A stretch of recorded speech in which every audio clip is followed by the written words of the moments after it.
Bonjour à tous. Alors aujourd'hui, on va voir 3 astuces pour réussir un mémoire de DCG.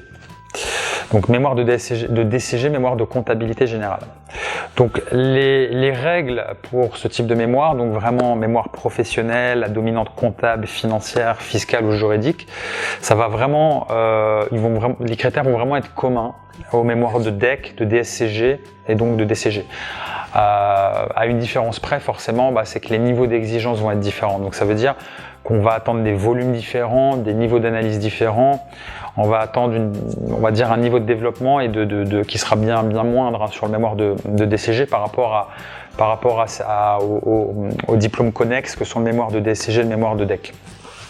Donc le mémoire de DCG, tout d'abord, le conseil que je peux vous donner par rapport au fond du mémoire, c'est de choisir vraiment le bon sujet, puisque toute la rédaction de votre mémoire va découler du sujet.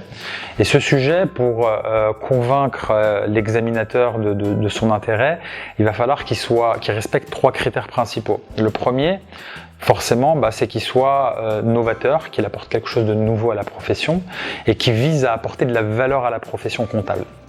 Au-delà de ça, en ce qui vous concerne, il faut que le sujet soit lié à votre parcours pour que vous ayez une certaine légitimité à l'aborder et que vous présentiez un intérêt certain. Puisque si le sujet ne vous inspire pas, qu'il n'y a pas de littérature, qu'il ne vous intéresse pas, vous aurez du mal non seulement à le rédiger, mais également à le défendre le jour de la soutenance. Ça peut paraître un petit peu évident, mais sachez que c'est une erreur qui est assez fréquente et que je vous recommande d'éviter. Donc, suivez cette checklist, entre guillemets, au moment où vous choisissez votre sujet et vous mettrez toutes les chances de votre côté déjà et partirez surtout du bon pied. Parce que si on part dans la mauvaise direction, on a beau faire le meilleur mémoire, malheureusement, tout le mémoire en pâtira du fait que vous aurez choisi le mauvais sujet. Donc, ce qu'il faut éviter, forcément, un petit peu le corollaire de ces principaux conseils que je peux vous donner. Alors, tout d'abord, c'est de choisir un sujet qui a déjà été largement traité. Donc, forcément, on sait que vous n'allez pas apporter de la profession, vous allez, dès le début, vous allez un petit peu dévaloriser l'intérêt du sujet et ça va se ressentir sur la note. Même si vous faites un bon travail, vous aurez probablement la moyenne, mais forcément, vous prendrez une pénalité sur cet aspect-là. Alors que si le sujet est intéressant, novateur et apporte quelque chose de nouveau à la profession, il y aura un vrai intérêt et ça se ressentira au moment de la notation.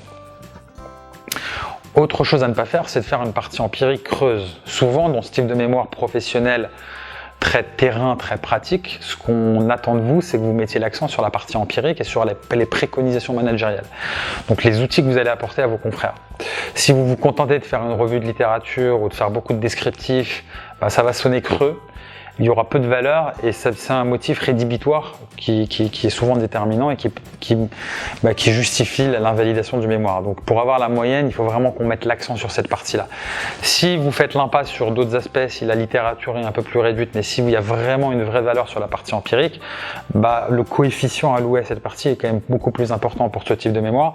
Donc je vous invite vraiment à mettre l'accent sur la partie empirique et sur le plan d'action ou les recommandations managériales que vous allez apporter, qui constituent le cœur de votre valeur ajoutée. Voilà, j'espère que cette vidéo va vous aider à rédiger et à réussir votre mémoire de DSCG. Je vous souhaite bon courage pour la rédaction de votre mémoire.